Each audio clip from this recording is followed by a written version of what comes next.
बिहार की राज्य व्यवस्था, भारत की राज्य व्यवस्था।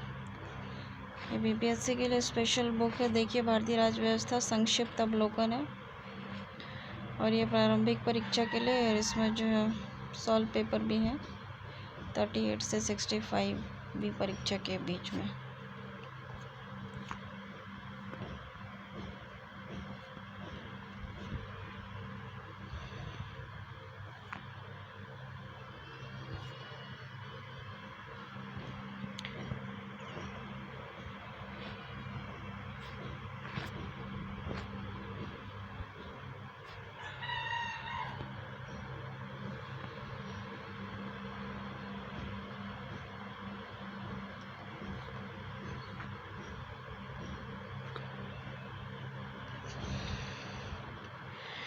तो ये पहला चैप्टर, इसमें संवैधानिक विकास दिया हुआ है। जैसे संक्षिप्त रूपरेखा, संविधान जीवन का वह मार्ग है जिसे राज्य अपने लिए बनाता है। संविधान किसी देश की राजनीतिक व्यवस्था का वह आधारभूत ढांचा निर्धारित करता है जिसके अंतर्गत उसकी जनता शासित होती है। संविधान किसी देश की राज्य व्यवस्था के मूल सिद्धांत का प्रतिपादन करता है जिसकी कसौटी पर राज्य की विधि और कार्यों को उनकी विधि मान्य तथा वैधता के लिए परखा जाता है। भारतीय संविधान के निर्माण की भी एक लंबी ऐतिहासिक पृष्ठभूमि रही है। भारतीय संविधान सभा द्वारा निर्मित भारतीय संविधान से अभिन्न रूप से जुड़े हुए अनेक ऐसे अधिनियम और चार्टर हैं जिन्हें समय समय पर ब्रिटिश संसद में पारित किया गया और जो भारतीय संविधान की पृष्ठभूमि कहे जा सकते हैं। प्रमुख अधिनियम और चार्टर जो है वो इस प्रकार हैं। एक रेगुलेटिंग एक्ट 1773 है। इसमें क्या था कि कंपनी के समस्त भारतीय क्षेत्रों को एक सूत्र में बांधने के लिए इस अधिनियम द्वारा बंगाल के गवर्नर को गवर्नर जनरल बना दिया गया। यह व्यवस्था की गई कि मद्रास और बम्बई के गवर्नर जनरल के अधीन रहेंगे। बंगाल के गवर्नर जनरल को इन प्रांतीय सरकारों पर नियंत्रण रखने का अधिकार भी दिया गया। गवर्नर जनरल की सहायता के लिए एक 4 सदस्य वाली कार्यकारिणी परिषद की भी व्यवस्था की गई। अधिनियम द्वारा कलकत्ता में सर्वोच्च न्यायालय की व्यवस्था की गई जिसमें एक मुख्य न्यायाधीश तथा 3 अन्य न्यायाधीश रखे गए। दूसरा एक्ट था वो है पिट्स इंडिया एक्ट 1784। इस अधिनियम के द्वारा दोहरे शासन का प्रारंभ हुआ। व्यापारिक मामले के लिए कोर्ट ऑफ डायरेक्टर्स और राजनीतिक मामलों के लिए बोर्ड ऑफ कंट्रोल की व्यवस्था की गई। कोर्ट ऑफ कंट्रोलर में 6 सदस्य थे, बोर्ड ऑफ कंट्रोलर में 6 सदस्य थे और ये भारत सरकार की देखरेख करते थे। और गवर्नर जनरल की परिषद 3 सदस्यीय कर दी गई। बम्बई और मद्रास प्रेसिडेंसी को युद्ध, राजस्व और अन्य मामलों के संबंध में गवर्नर जनरल और उसकी परिषदों के अधीन कर दिया गया। 1784 का अधिनियम, तो 1786 का अधिनियम, इस अधिनियम के द्वारा कर्नवालिस को भारतीय फौजों का मुख्य सेनापति बना दिया गया। इसे इस बात का अधिभार भी दे दिया गया कि वे अपने उत्तरदायित्व और अपने काउंसिल के निर्णय के विरुद्ध कार्रवाई भी कर सकते हैं। 1793 का एक चार्टर अधिनियम, गवर्नर जनरल और गवर्नरों को अपनी कार्यकारिणी परिषद के बहुमत पर आधारित निर्णय के विरुद्ध कार्य करने की शक्ति मिली और गवर्नर जनरल की प्रांतीय शासकों पर नियंत्रण की शक्ति में वृद्धि की गई। इस अधिनियम के द्वारा नियंत्रण बोर्ड के सदस्य तथा कर्मचारियों के वेतन को भारतीय राजस्व में से देने की व्यवस्था की गई।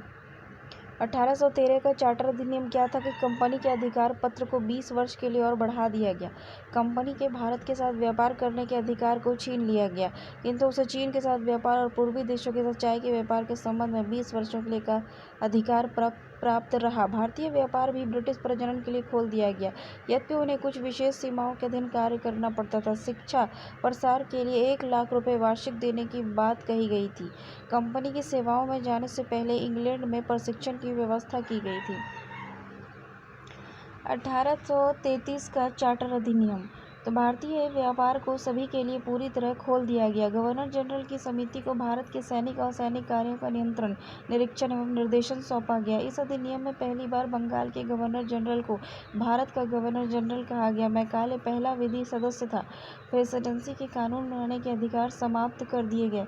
1853 का चार्टर अधिनियम क्या था? इस अधिनियम के द्वारा डायरेक्टरों की संख्या 18 कर दी गई, जिसमें से 6 क्राउन द्वारा मनोनीत होते थे। बंगाल के लिए लेफ्टिनेंट गवर्नर नियुक्त किया गया। डलहौजी को पहला वास्तविक गवर्नर जनरल बनाया गया। डलहौजी को कंपनी की नियुक्ति और वापस बुलाने का अधिकार भी समाप्ति हो गई। सीधे भर्ती प्रणाली की शुरुआत हुई। नियंत्रण बोर्ड को भारतीय सिविल सर्विसेज के सदस्य को एक प्रतियोगी परीक्षा द्वारा भर्ती का अधिकार दिया गया। गवर्नर जनरल की परिषद में एक और सदस्य जोड़ा गया, तब उसके सदस्य की संख्या 12 हो गई। 1858 का भारत शासन अधिनियम, बोर्ड ऑफ कंट्रोल और कोर्ट ऑफ डायरेक्टर की समाप्ति। भारत शासन कंपनी से लेकर ब्रिटिश क्राउन के हाथों में सौंप दिया गया। भारत राज्य सचिव, भारत मंत्री की नियुक्ति, जो ब्रिटिश कैबिनेट का सदस्य होता था, के सहयोग से के लिए 8 सदस्यों की एक भारत परिषद की नियुक्ति क्राउन के द्वारा की गई।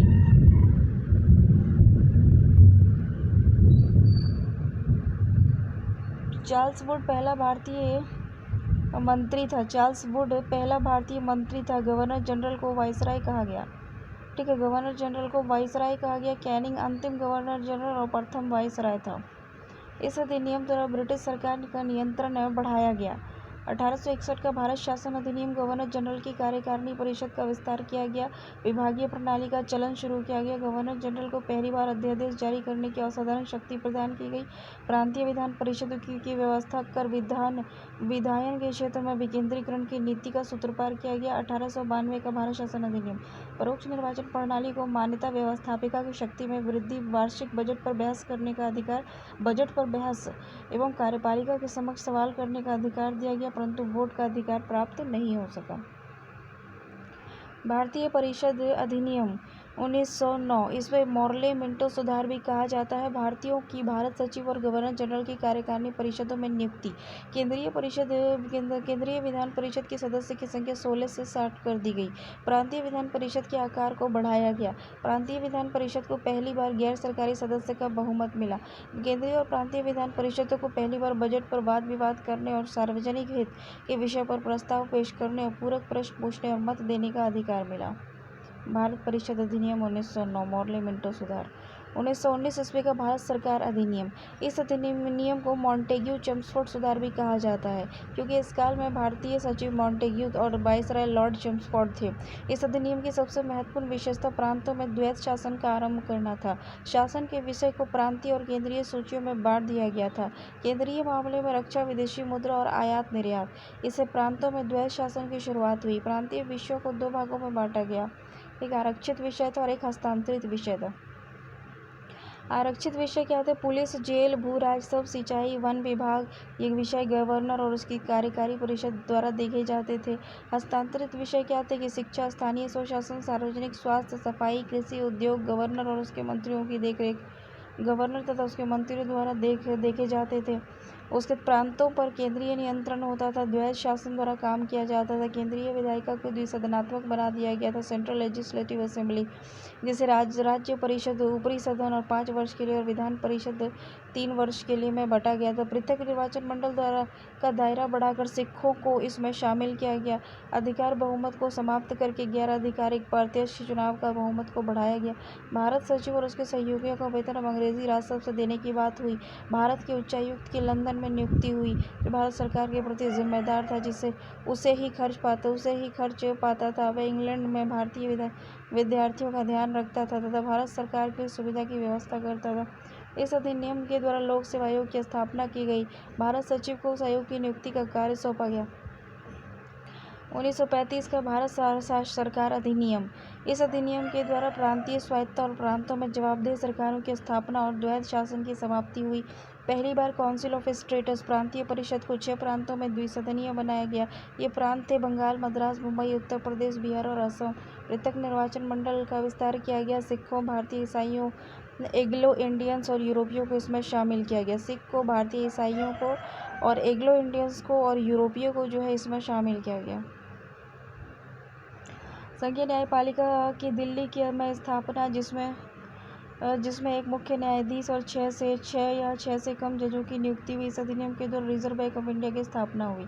1947 ईस्वी का भारतीय स्वतंत्रता अधिनियम। देखो, 4 जुलाई 1947 को इंग्लैंड की संसद द्वारा भारतीय स्वतंत्रता अधिनियम पारित किया गया।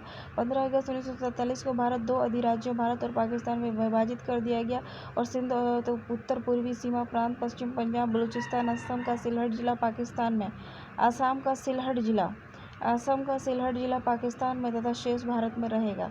दोनों अधिराज्यों की विधान सभाओं को अपना अपना संविधान बनाने का अधिकार दिया गया। नवीन संविधानों के निर्माण तक शासन 1935 के अधिनियम के अनुसार चलता रहेगा। 15 अगस्त 1947 ईस्वी से भारत सचिव इंडियन ऑफिस को समाप्त कर दिया गया। भारतीय रियासतों को भारत तथा पाकिस्तान किसी भी देश में सम्मिलित होने का अधिकार दिया गया। इस अधिनियम के द्वारा अंततः 15 अगस्त 1943 को ब्रिटिश दासता से मुक्त हुआ। भारतीय संविधान का निर्माण देखो। संविधान सभा के सिद्धांत के सर्वप्रथम दर्शन 1895 में स्वराज विधेयक में होते हैं, जिसे तिलक के निर्देशन में तैयार किया गया था। द्वितीय विश्व युद्ध की आवश्यकताओं और राष्ट्रीय और अंतर्राष्ट्रीय शक्तियों के द्वारा विवश कर दिए जाने पर 1940 के प्रस्ताव में ब्रिटिश सरकार ने कहा था कि भारत का संविधान स्वयं भारतवासी ही तैयार करेंगे। 1942 की क्रिप्स योजना के ब्रिटेन ने स्पष्ट स्वीकार किया कि भारत में एक निर्वाचित संविधान सभा का गठन होगा, जो युद्ध के बाद भारत के लिए संविधान तैयार करेगा। अंततः 1946 की कैबिनेट मिशन योजना में भारतीय संविधान सभा के प्रस्ताव को स्वीकार कर इसे व्यवहारिक रूप प्रदान किया गया। देखो, कैबिनेट मिशन योजना में निश्चित किया गया कि भारतीय संविधान निर्माण हेतु परोक्ष निर्वाचन के आधार पर एक संविधान सभा की स्थापना की जाएगी, जिसमें कुल 389 सदस्य हों, जिसमें 292 ब्रिटिश प्रांत के प्रतिनिधि होंगे और 4 चीफ कमिश्नर होंगे और क्षेत्रों के प्रतिनिधि और 93 देशी रियासत के प्रतिनिधि होंगे। संविधान सभा के विकास के चरण देखो। संविधान के निर्माण में संविधान सभा को 2 वर्ष 11 महीना 18 दिन लगे। अपने कार्यकाल में संविधान सभा निम्नलिखित 3 चरणों से गुजरी। संविधान सभा का जो कार्यकाल था, उसके पहले चरण में क्या हुआ था? फर्स्ट स्टेज में हुआ था कि यह चरण 6 दिसंबर 1946 से 14 अगस्त 1947 तक चला। इसमें संविधान सभा कैबिनेट मिशन द्वारा सुझाई गई सीमाओं के भीतर कार्य करती रही और इस चरण में पंडित जवाहरलाल नेहरू ने संविधान का उद्देश्य प्रस्ताव प्रस्तुत किया, जिसके आधार पर संविधान का प्रारूप तैयार करने की प्रक्रिया शुरू हुई। द्वितीय चरण में क्या हुआ कि ये 15 अगस्त 1947 से 26 नवंबर 1949 तक चला। इस दौरान संविधान सभा का एक प्रभुत्व संपन्न और अस्थायी संस्था के रूप में काम करती रही। इस दौरान संविधान के प्रारूप का संविधान सभा में वाचन किया गया और इस पर व्यापक विचार विमर्श हुआ। तृतीय चरण हो गया, थर्ड स्टेज। तृतीय चरण में क्या हुआ कि ये 27 नवंबर 1949 से मार्च 1952 तक चला। इस दौरान संविधान सभा तक एक अस्थायी संसद के रूप में कार्य करती रही, जब तक भारत में आम चुनाव के पश्चात निर्वाचन प्रतिनिधि नहीं चुने गए, नई संसद का निर्माण नहीं हुआ। संविधान निर्माताओं ने लगभग 60 देशों के संविधान का अवलोकन किया। इसके प्रारूप में 114 दिन का विस्तार हुआ। संविधान दिवस हो गया 26 नवंबर भारत में संविधान दिवस के रूप में मनाया जाता है। इसकी शुरुआत 2015 से हुई। 2015 से हुई। संविधान दिवस मनाने की जो शुरुआत हुई 2015 से हुई, क्योंकि ये वर्ष संविधान निर्माता डॉक्टर भीमराव अंबेडकर के 125वें जन्मदिन के रूप में मनाया गया था। देखो, अंतर्राष्ट्रीय लोकतंत्र दिवस 15 सितंबर 2015 को विश्व भर में अंतर्राष्ट्रीय लोकतंत्र दिवस मनाया गया। संयुक्त राष्ट्र महासभा ने वर्ष 2017 में एक प्रस्ताव पारित कर इस दिवस को मनाने की घोषणा की थी। संविधान सभा के प्रमुख सदस्य कौन थे? जैसे कि कांग्रेस के सभी चोटी के नेता पंडित जवाहरलाल नेहरू, सरदार वल्लभ भाई पटेल, डॉक्टर राजेंद्र प्रसाद, मौलाना आजाद, चक्रवर्ती राजगोपालाचारी, गोविंद बल्लभ पंत, बाल गोविंद खेर, बाबू पुरुषोत्तम दास टंडन, के.एम. मुंशी आचार्य, जी.वी. कृपलानी, टी.डी. रामाकृष्ण आचार्य इसके सदस्य थे। और कांग्रेस के अतिरिक्त अन्य दलों को संबद्ध व्यक्तियों में doctor Sarvepalli Radhakrishnan, doctor Shyama Prasad Mukherjee, doctor Hridaynath Kunzru, N. Gopalaswami Ayyangar, doctor Jayakar Bakshi Tekchand, sir Alladi Krishna Swami Ayyar, professor K T. Shah और डॉक्टर भीमराव अंबेडकर प्रमुख थे। महिला सदस्यों में कौन कौन थी? श्रीमती सरोजिनी नायडू थी, श्रीमती हंसा मेहता थी और श्रीमती दुगाबाई देशमुख थी। संविधान सभा की सदस्यता अस्वीकार करने वाले व्यक्तियों में तेज बहादुर स्प्रू थे, जो स्वास्थ्य के आधार पर नहीं आ सके, और एवं जयप्रकाश नारायण थे। संविधान सभा की समिति। संविधान सभा ने संविधान के निर्माण से संबंधित विभिन्न कार्यों को करने के लिए समिति का गठन किया। इसमें 8 बड़ी समितियां थीं और अन्य छोटी। इन समितियों में उनके अध्यक्षों के नाम इस प्रकार है, जैसे संघ शक्ति समिति के अध्यक्ष कौन थे? पंडित जवाहरलाल नेहरू। संघीय संविधान समिति जो थी, उसके भी अध्यक्ष थे पंडित जवाहरलाल नेहरू। प्रांतीय संविधान समिति, इसके अध्यक्ष थे सरदार वल्लभ भाई पटेल। प्रारूप समिति डॉक्टर भीमराव अंबेडकर। मौलिक अधिकार समिति अल्पसंख्यकों से संबंधित परामर्श समिति। समिति के 2 उप समिति थी, मौलिक अधिकार उप समिति, अल्पसंख्यक उप समिति। तो मौलिक अधिकार का जो अध्यक्ष थे सरदार वल्लभ भाई पटेल थे, मौलिक अधिकार उप समिति के JB कृपलानी थे और अल्पसंख्यक के HC मुखर्जी थे। प्रक्रिया नियम सहित डॉक्टर राजेंद्र प्रसाद। प्रक्रिया नियम समिति डॉक्टर राजेंद्र प्रसाद। राज्यों के लिए समिति डॉक्टर पंडित जवाहरलाल नेहरू। संचालन समिति डॉक्टर राजेंद्र प्रसाद। संविधान सभा के संवैधानिक सलाहकार BN राव द्वारा संविधान का पहला प्रारूप तैयार किया गया और इस प्रारूप में 243 अनुच्छेद और 13 अनुसूची थी। प्रारूप समिति क्या थी? देखिए, प्रारूप समिति संविधान के प्रारूप को तैयार करने के लिए 29 अगस्त 1947 ईस्वी को प्रारूप समिति का गठन किया गया। डॉक्टर भीमराव अंबेडकर इसके अध्यक्ष थे। 30 अगस्त 1947 को प्रारूप समिति की प्रथम बैठक हुई, जिसके पश्चात संविधान प्रारूप पर 114 दिनों तक चर्चा हुई। इस दौरान तैयार प्रारूप का 3 बार वाचन, 3 बार पढ़ा गया इसको। डॉक्टर भीमराव अंबेडकर ने संविधान सभा के समक्ष the constitutional as settled by the assembly be passed प्रस्ताव पेश किया और संविधान के प्रारूप पर इस प्रस्ताव को 26 नवंबर 1949 को पारित किया गया और इस पर अध्यक्ष और सदस्य ने हस्ताक्षर किए। प्रारूप समिति के सदस्य कौन कौन थे? अध्यक्ष तो थे भीमराव अंबेडकर, लेकिन इसके सदस्य भी थे के मुंशी बम्बई से निर्वाचित हुए थे। मोहम्मद सादुल्ला जो थे वो असम से निर्वाचित हुए थे मुस्लिम लीग के टिकट पर। BM मित्तर थे। अल्लादी कृष्ण स्वामी अय्यर ये मद्रास के निर्वाचित निर्दलीय थे। N गोपाल स्वामी अयंगर ये मद्रास से निर्वाचित थे और DP खेतान निर्दलीय थे। बाद में BM मित्तर, DP खेतान के स्थान पर N माधवन और TT कृष्णामाचारी और सदस्य बनाए गए। प्रारूप समिति के सदस्यों में से केवल 2 KM मुंशी और TD कृष्णामाचारी कांग्रेस के सदस्य थे। छोटी समिति और उनके अध्यक्ष कौन थे? देखो, संविधान सभा के कार्य से संबंधित समिति GV मावलंकर थे। कार्य संचालन समिति थे के मुंशी थे। सदन समिति से P पट्टाभी सितारमैया थे। राष्ट्रध्वज संबंधी तदर्थ समिति डॉक्टर राजेंद्र प्रसाद थे। मौलिक अधिकार और अल्पसंख्यक और जनजातीय और बहिष्कृत क्षेत्रों के लिए सलाहकार समिति सरदार वल्लभ भाई पटेल थे। क्रीडेंशियल समिति अल्लादी कृष्ण अयंगर थे। वित्त एवं कर्मचारी मंत्री समिति डॉक्टर राजेंद्र प्रसाद थे। हिंदी अनुवाद समिति, उर्दू अनुवाद समिति, प्रेस हिंदी अनुवाद समिति, उर्दू अनुवाद समिति, आयुक्तों के प्रांत के लिए समिति BB पट्टाभी सितारमैया, भाषाई प्रांतों से संबंधित आयोग, वित्तीय प्रबंधन प्रावधान संबंधी विशेषज्ञ समिति, सर्वोच्च न्यायालय के लिए तदर्थ समिति S वारदाचार्य। भारतीय संविधान के पिता आधुनिक मनु की संज्ञा डॉक्टर भीमराव अंबेडकर को दी जाती है। भारतीय संविधान के पिता और आधुनिक मनु की संज्ञा डॉक्टर BR अंबेडकर को दी जाती है। संविधान सभा में डॉक्टर BR अंबेडकर का निर्वाचन पश्चिम बंगाल से हुआ था।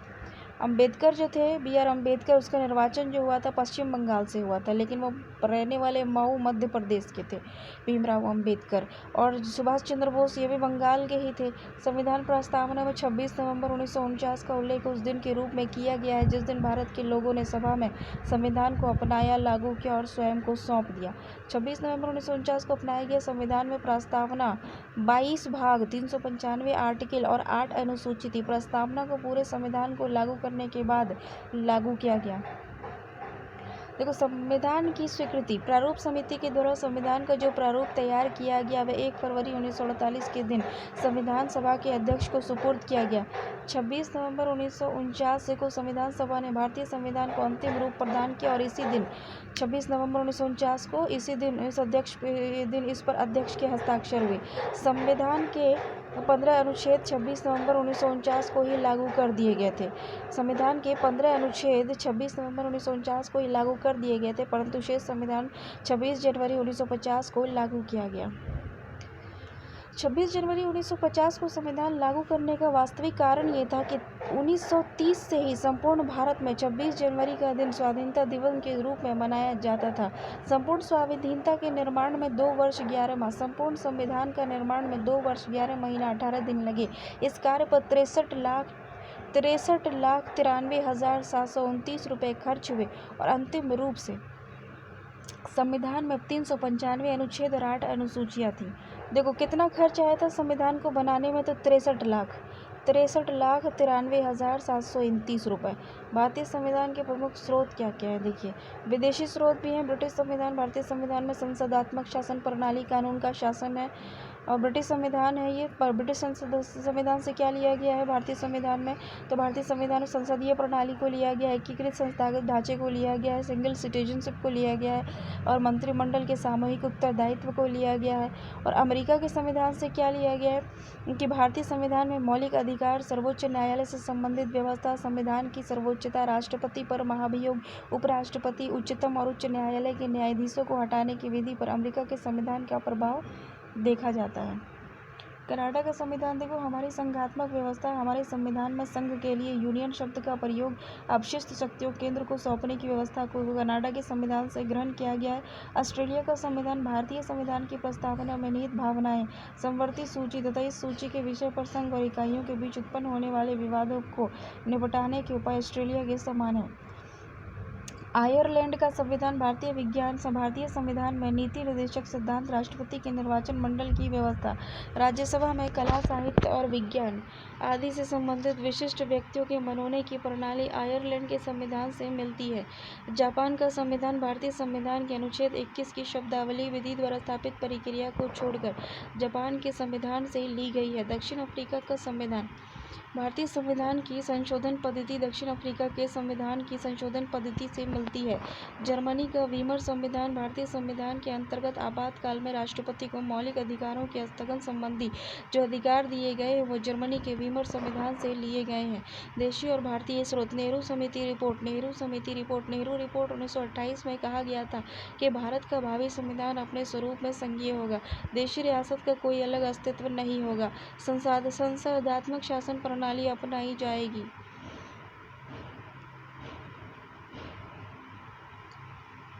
वर्तमान संविधान में ऐसा ही किया गया। अल्पसंख्यक के लिए रक्षा उपाय, संघीय व्यवस्था, राज्य व्यवस्था के मूल स्रोत और मूल अधिकार भी नेहरू रिपोर्ट में मिलते हैं। संसदात्मक शासन प्रणाली अपनाई गई। वर्तमान संविधान में ऐसा ही किया गया। अल्पसंख्यक के लिए रक्षा उपाय और संघीय व्यवस्था, राज्य व्यवस्था के मूल स्रोत और मूल अधिकार भी नेहरू रिपोर्ट में मिलते हैं। 1935 के भारतीय शासन अधिनियम की लगभग 200 धाराएं ऐसी हैं जिन्हें या तो अक्षरश अथवा वाक्य रचना में साधारण परिवर्तन करके संविधान में स्थान दिया गया है। 1935 के अधिनियम से प्रमुखतः इन महत्वपूर्ण व्यवस्थाओं को लिया गया है, जैसे कि भारतीय संविधान की 3 सूचियां, शक्ति का पृथक्करण, राज्य के पद की व्यवस्था, राज्य अथवा राज्यों के संवैधानिक व्यवस्था की विफलता पर उनकी शासन व्यवस्था केंद्र सरकार द्वारा। वर्तमान संविधान 1935 के अधिनियम की भांति ही प्रशासनिक व्यवस्था के उल्लेख सहित एक विस्तृत वैज्ञानिक प्रलेख है। 1935 के अधिनियम से बहुत कुछ ग्रहण किया गया है, लेकिन इसके बावजूद वर्तमान संविधान को 1935 के संविधान का बृहत संस्करण नहीं कहा जा सकता है। भारतीय संविधान 26 जनवरी 1950 को लागू हुआ। इसके लागू होने के बाद भारतीय संविधान का निरंतर विकास हुआ है। वस्तुतः संविधान का विकास एक अनवरत प्रक्रिया है। संविधान के लक्षण क्या है? देखो, संविधान में जिस प्रकार केंद्र राज्य के मध्य शक्तियों का बंटवारा किया गया है उससे केंद्र सरकार अधिक शक्तिशाली प्रतीत होती है, किंतु राज्य के मामलों में केंद्र द्वारा हस्तक्षेप किया जाना हमारे संविधान का सामान्य लक्षण नहीं है। वस्तुतः भारतीय संविधान न तो विशुद्ध परिसंघीय है और न ही विशुद्ध एकात्मक है, बल्कि ये दोनों का समन्वय है। यह अपने ढंग का एक अनोखा संविधान है। भारतीय संविधान इस बात पर अत्यधिक बल देता है कि संघीय सिद्धांत की अपेक्षा देश का हित सर्वोपरि हो। भारतीय संविधान में एकात्मक लक्षण क्या है? शक्तियों का बंटवारा केंद्र के पक्ष में किया गया है। केंद्र राज्यों की सीमा, नाम, क्षेत्र में परिवर्तन कर सकती है। एकल नागरिकता का प्रावधान किया गया है। उसके बाद राज्यपाल का नियुक्ति केंद्र के द्वारा होता है। आपातकाल में पूर्णतः एकात्मक स्वरूप हो जाता है। राज्य में राष्ट्रपति शासन लग सकता है। संविधान संशोधन करने की पहल का अधिकार केंद्र के पास है। एकीकृत न्याय व्यवस्था है। आर्थिक दृष्टि से राज्यों की दुर्बल स्थिति, अंतर्राष्ट्रीय संधियों के पालन हेतु विदेशी शक्तियों के केंद्र के पास महत्वपूर्ण विषयों का एकीकृत स्वरूप। जम्मू कश्मीर को छोड़कर अन्य राज्यों का अपना कोई संविधान नहीं है। संघ के राज्यों को निर्देश देने की शक्ति। अनुच्छेद 256 राज्यों के प्रतिनिधित्व में समानता नहीं। अधिकारी तंत्र का नियंत्रण। उच्च न्यायालय के न्यायाधीशों की नियुक्ति में केंद्र की भूमिका। भारतीय संविधान में संघात्मक लक्षण क्या है? तो लिखित संविधान है, संविधान की सर्वोच्चता है, संघ और राज्य के बीच शक्ति का विभाजन है, स्वतंत्र न्यायपालिका है, संविधान संशोधन की जटिल प्रक्रिया है, केंद्र राज्यों में पृथक सरकारें हैं, संसद में उच्च सदन की उपस्थिति है। उपयुक्त लक्षणों के अतिरिक्त भी कई ऐसे तत्व हैं जिनका वर्णन संविधान में नहीं है, लेकिन वे उसके संघीय स्वरूप को प्रभावित करते हैं। जैसे भारत में दलीय स्वरूप, प्रधानमंत्री का करिश्माई व्यक्तित्व, योजना आयोग, वर्तमान में नीति आयोग, राष्ट्रीय विकास परिषद। भारतीय संविधान की उद्देशिका। प्रत्येक संविधान के प्रारंभ में सामान्य रूप से एक प्रस्तावना होती है, जिसके द्वारा संविधान के प्रमुख उद्देश्यों को भलीभांति समझा जा सकता है। वर्तमान समय में 42वें संविधान संशोधन के पश्चात भारतीय संविधान की प्रस्तावना निम्नलिखित है। हम भारत के लोग भारत को एक संपूर्ण प्रभुत्व संपन्न समाजवादी पथ निरपेक्ष लोकतंत्रात्मक गणराज्य बनाने तथा उसके समस्त नागरिकों को सामाजिक आर्थिक और राजनीतिक न्याय, विचार अभिव्यक्ति, विश्वास, धर्म और उपासना की स्वतंत्रता, प्रतिष्ठा और अवसर की समानता प्राप्त करने के लिए उन सब में व्यक्ति की गरिमा, राष्ट्र की एकता और अखंडता सुनिश्चित करने वाली बंधुता बढ़ाने के लिए दृढ़ संकल्प होकर अपनी संविधान सभा को आज तारीख 26 नवंबर 1949 को मिति मार्गशीर्ष शुक्ल सप्तमी संवत 6 विक्रमी को एतत् द्वारा संविधान को अंगीकृत, अधिनियमित और आत्मसमर्पित करते हैं। प्रस्तावना में रेखांकित जो शब्द हैं जैसे कि पथ, समाजवादी, पथ निरपेक्ष, अखंडता मूल संविधान की प्रस्तावना में नहीं थे। समाजवादी, पथ निरपेक्ष, अखंडता मूल संविधान की प्रस्तावना में नहीं थे। इसे 24वें संवैधानिक संशोधन, इसे 42वें संवैधानिक संशोधन 1976 के आधार पर प्रस्तावना में जोड़ा गया था। प्रस्तावना संविधान की कुंजी है। प्रस्तावना संविधान की कुंजी और संविधान का सबसे श्रेष्ठ अंग है। पूर्व में मुख्य न्यायाधीश सुब्बा राव ने कहा था कि प्रस्तावना संविधान के आदर्शों व आकांक्षाओं को बताती है। संविधान के उद्देशिका प्रस्तावना का आधार पंडित जवाहरलाल नेहरू द्वारा प्रस्तुत उद्देश्य प्रस्ताव है, जिसे उन्होंने 13 दिसंबर 1946 को संविधान निर्माती सभा में प्रस्तुत किया था। प्रस्तावना में 4 स्पष्ट तथ्य हैं। सत्ता का स्रोत, शासन का प्रकार, शासन प्रणाली के लक्ष्य, स्वीकृति और क्रियान्वयन की तिथि। बेरूवाड़ी के बाद सर्वोच्च न्यायालय ने कहा था कि प्रस्तावना संविधान का कानूनी भाग नहीं है। बेरूवाड़ी वाद में सर्वोच्च न्यायालय ने कहा था कि प्रस्तावना संविधान का भाग नहीं है। यद्यपि केशवनंद भारती वाद 1973 में पूर्व निर्णय को बदलते हुए सर्वोच्च न्यायालय ने इसे संविधान का अभिन्न अंग बताया। अतः प्रस्तावना में संशोधन किया जा सकता है, परंतु प्रस्तावना का वह भाग जो बुनियादी ढांचे का भाग है उसे संसद द्वारा बदला नहीं जा सकता है। डॉक्टर सुभाष कश्यप के अनुसार संविधान शरीर है तो प्रस्तावना उसकी आत्मा, प्रस्तावना आधारशिला है तो संविधान उस पर खड़ी अट्टालिका। देखो, उद्देशिका के तत्व, एलिमेंट्स ऑफ प्रीएम्बल क्या है? संविधान घोषित करता है कि भारत के लोगों ने ही संविधान को अंगीकृत, अधिनियमित और आत्मसमर्पित किया है, अतः देश की संप्रभुता अंततः लोगों में ही निहित है। सोवेरेनिटी, यह लोग उन आदर्शों और आकांक्षाओं जिन्हें प्राप्त करने की आवश्यकता है की उद्घोषणा करता है, आदर्श आकांक्षाओं से भिन्न है। संविधान द्वारा भारत को एक संप्रभुता संपन्न समाजवादी पथ निरपेक्ष लोकतांत्रिक गणराज्य के रूप में घोषित करने के आदर्शों को प्राप्त कर लिया गया है, परंतु आकांक्षाओं के अंतर्गत न्याय, स्वतंत्रता, बंधुता आदि तत्व हैं जिन्हें अभी भी प्राप्त किया जाना है। उद्देशिका आदर्श और आकांक्षाओं के प्रति साधन है। उद्देशिका का उद्देश्य क्या है? Purpose of serve by the preamble, संविधान के प्राधिकार का स्रोत स्पष्ट करना। उद्देशिका से स्पष्ट होता है कि संविधान के प्राधिकार का मूल स्वरूप भारत के लोगों में ही निहित है। संविधान निर्माण का उद्देश्य स्पष्ट करना। वस्तुतः उद्देशिका उन महान अधिकारों और स्वतंत्रताओं की घोषणा की है जिन्हें भारत के लोगों ने सभी नागरिकों के लिए सुनिश्चित करने की इच्छा की थी। उद्देशिका में संविधान के अधिनियम की तिथि का उल्लेख किया गया है। उद्देशिका में भारतीय राज्य व्यवस्था और सरकार के स्वरूप के साथ साथ नागरिकों के अधिकारों और स्वतंत्रताओं का भी वर्णन किया गया है। उद्देशिका की शब्दावली देखो। सॉवेरेनिटी, संप्रभुता संपन्न। संप्रभुता संपन्न राष्ट्र इस बात पर बल देता है कि भारत के बाहर ऐसी कोई सत्ता नहीं है जिस पर यह देश किसी भी रूप से निर्भर है। वस्तुतः यह शब्द बिना किसी बाह्य दबाव प्रभाव के आत्मनिर्णय की शक्ति का परिचायक है।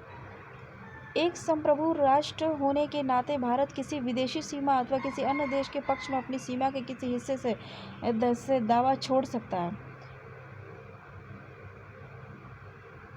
देखो, समाजवादी,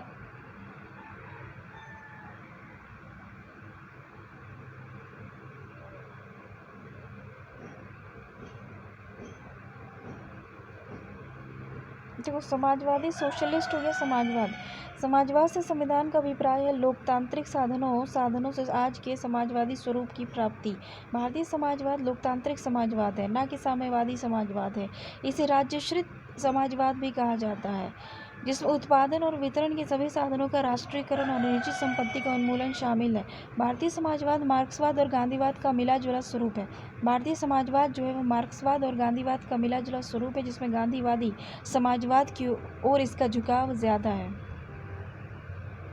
पथनिरपेक्ष भारत एक पथनिरपेक्ष राज्य, सेक्युलर स्टेट। इसका तात्पर्य ये नहीं है कि भारत एक धर्म विहीन और अधार्मिक और धर्म विरोधी राज्य है, ठीक है ना। इसका सीधा अभिप्राय यह है कि वह राज्य स्वयं में धार्मिक नहीं है। राज्य स्वयं में धार्मिक नहीं है और सब धर्म समभाव के प्राचीन भारतीय सिद्धांत का अनुकरण करता है। इसका तात्पर्य यह भी है कि राज्य धर्म के आधार पर नागरिकों में भेदभाव नहीं करेगा। भेदभाव को डिस्क्रिमिनेशन कहते हैं। राज्य धर्म को किसी नागरिक का व्यक्तिगत मामला समझता है। राज्य धर्म को किसी नागरिक का व्यक्तिगत मामला समझता है, जिसमें किसी धर्म में विश्वास करने या न करने का अधिकार सम्मिलित है।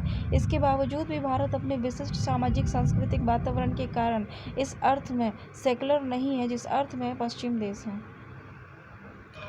डेमोक्रेटिक है। लोकतांत्रिक पद का तात्पर्य यह है कि केवल उन्हीं शासकों को सरकार चलाने का अधिकार है जो लोगों द्वारा निर्वाचित हो।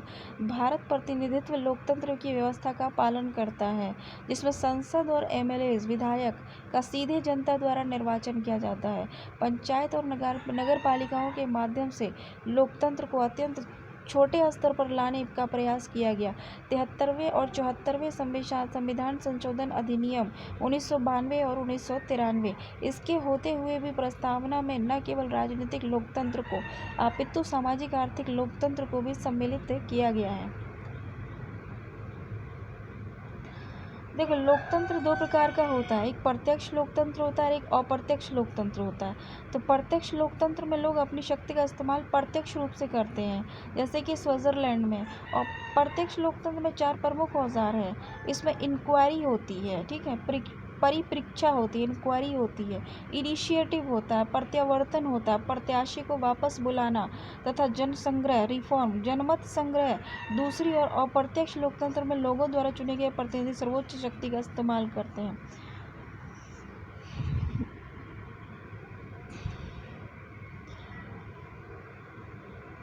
देखो, गणराज्य क्या होता है? रिपब्लिक। गणराज्य पद से तात्पर्य भारत में वंश परंपरा से कोई शासन नहीं था और राज्य में सभी राजनीतिक पदाधिकारी प्रत्यक्ष और परोक्ष रीति से जनता द्वारा ही निर्वाचित होते हैं। सामाजिक, आर्थिक और राजनीतिक न्याय क्या होता है?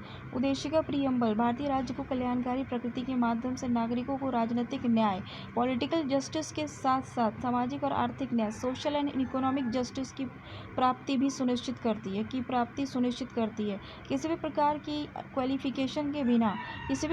क्वालिफिकेशन के बिना सार्वभौम वयस्क मताधिकार यूनिवर्सल एडल्ट फ्रेंचाइजीज के द्वारा भारत में राजनीतिक न्याय सुनिश्चित किया गया है। जबकि पिछड़े हुए नागरिकों के लिए आरक्षण 14 आर्टिकल 15(4) उपाधियों का अंत आर्टिकल 18 आरक्षण पिछड़े लोगों को जो आरक्षण दिया गया है वो आर्टिकल 15(4) के अंतर्गत है। उपाधि का अंत किया गया आर्टिकल 18 के अंतर्गत। अस्पृश्यता का उन्मूलन आर्टिकल 17 के अंतर्गत। इसके द्वारा सामाजिक न्याय को सुनिश्चित किया गया तथा राज्य के नीति निर्देशक तत्वों के माध्यम से आर्थिक न्याय को सुनिश्चित किया गया। सामाजिक, आर्थिक और राजनीतिक न्याय के इन तत्वों को 1917 की रूसी क्रांति से लिया गया है। विचार, अभिव्यक्ति, विश्वास, धर्म और उपासना की स्वतंत्रता एक मुक्त समाज की अनिवार्य विशेषता है जो किसी व्यक्ति के बौद्धिक, मानसिक और आध्यात्मिक पक्षों के पूर्ण विकास में सहायक होता है। भारतीय संविधान अनुच्छेद 19 के अंतर्गत व्यक्तियों को 6 लोकतांत्रिक स्वतंत्रताओं, अनुच्छेद 25 से 28 के अंतर्गत धार्मिक स्वतंत्रता के आधार को सुनिश्चित करता है। प्रतिष्ठा और अवसर की समता का अर्थ होता है समाज में किसी भी वर्ग के लिए विशेषाधिकार की अनुपस्थिति और बिना किसी भेदभाव के हर व्यक्ति को समान अवसर प्रदान करने का उपबंध। जब तक प्रतिष्ठा एवं अवसर की समता नहीं है, तब तक स्वतंत्रता रूपी फल को प्राप्त नहीं किया जा सकता।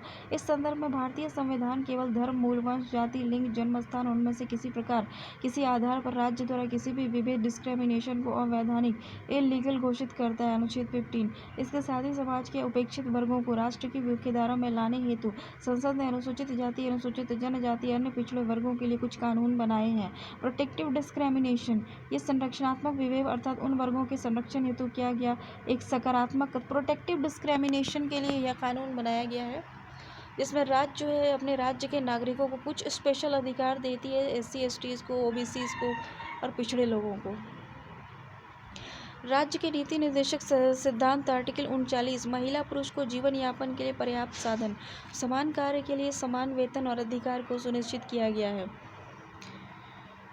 प्रोटेक्टिव डिस्क्रिमिनेशन क्या था यहाँ पर? प्रोटेक्टिव डिस्क्रिमिनेशन बेरुवाड़ी यूनियन मामले में 1960 में उच्चतम न्यायालय ने यह मत व्यक्त किया था कि प्रस्तावना संविधान का अंग नहीं है। जुलाई 1967 में गोलकनाथ मामले में सहमति प्रकट की गई थी कि प्रस्तावना संविधान निर्माताओं के मन की कुंजी है। जहां संविधान की भाषा अस्पष्ट और संदिग्ध हो, वहां उसके अर्थ को स्पष्ट करने के लिए प्रस्तावना का सहारा लिया जाता है। वर्ष 1973 की केशवानंद भारती बनाम केरल राज्यवाद में केस में सर्वोच्च न्यायालय ने 1960 के अपने पूर्व के निर्णय को निरस्त कर दिया और ये स्पष्ट कर दिया कि प्रस्तावना संविधान का अंग है और संसद के संशोधन करने की शक्ति का विषय इसी प्रकार है जिस प्रकार संविधान के अन्य प्रावधान है। यदि प्रस्तावना में विद्यमान संविधान का मूलभूत ढांचा नष्ट न किया जाए तो प्रस्तावना में संशोधन किया जा सकता है, हालांकि यह संविधान का अनिवार्य भाग नहीं है। जस्टिस रामास्वामी ने पूर्व के निर्णय को खारिज करते हुए कहा कि SR बोमईवाद 1993 प्रस्तावना संविधान का अभिन्न अंग है। सरकार का प्रजातांत्रिक स्वरूप, संघीय संरचना, राष्ट्रीय एकता और अखंडता, धर्मनिरपेक्षता, समाजवाद का स्वरूप, सामाजिक न्याय, आर्थिक न्याय मौलिक संरचना में शामिल है। न्यायिक पुनरावलोकन भी इसी मौलिक संरचना में शामिल है। रघुनाथ राव मामले में न्यायालय ने कहा कि प्रस्तावना शक्ति का स्रोत नहीं है, इसके द्वारा विधानमंडल पर प्रतिबंध नहीं लगाया जा सकता है। यह संदिग्ध तथ्य दो अर्थों वाले उपबंधों को समझने के लिए उपयोगी है। व्यक्ति की गरिमा, राष्ट्र की एकता, अखंडता सुनिश्चित करने वाली बंधुता जैसी एक संविधान में समाविष्टि का अभिप्राय है। देश के सभी वर्गों में व्याप्त मातृत्व की भावना, राज्य को पथनिरपेक्ष बनाकर सभी वर्गों के लिए मौलिक अधिकारों, फंडामेंटल राइट्स एंड अन्य अधिकारों को सुनिश्चित करना तथा उनके हितों का संरक्षण करके बंधुता का लक्ष्य प्राप्त करने की इच्छा की गई है। इसके बावजूद भी बंधुत्व और उत्तरोत्तर विकसित होने वाली प्रक्रिया है और 42वें संविधान संशोधन 1976 को इंटीग्रिटी संविधान में अखंडता, समाजवादी और पथनिरपेक्ष शब्द जोड़ने का अर्थ और अधिक व्यापक हो गया है। मौलिक कर्तव्य अनुच्छेद 51 को ये हर भारतीय नागरिक का कर्तव्य है कि वह धार्मिक, भाषाई और क्षेत्रीय और वर्ग विविधताओं से ऊपर उठकर सौहार्द, आपसी भाईचारे की भावना को प्रोत्साहित करे। न्यायमूर्ति हिदायतुल्लाह ने गोलकनाथ बनाम पंजाब राज्य के प्रकरण में उद्देशिका को संविधान की मूल आत्मा कहा है। KM मुंशी ने उद्देशिका को राजनीतिक जन्म पत्री की संज्ञा प्रदान की है। भारतीय संविधान की विशेषता क्या है? लोक प्रभुत्व पर आधारित संविधान है, निर्मित है, लिखित है, सर्वाधिक व्यापक और संविधान है, संपूर्ण प्रभुत्व संपन्न लोकतांत्रिक गणराज्य की स्थापना करता है, समाजवादी सिद्धांत है, धर्मनिरपेक्ष है, कठोरता और लचीलेपन का समन्वय है, एकात्मकता की ओर झुका हुआ है, संघात्मक शासन व्यवस्था है, मूल अधिकार और मौलिक कर्तव्य है, नीति निर्देशक तत्व है, स्वतंत्र न्यायपालिका है, अन्य स्वतंत्र अभिकरण है, सांप्रदायिक प्रतिनिधित्व का अंत और वयस्क मताधिकार का प्रभाव है।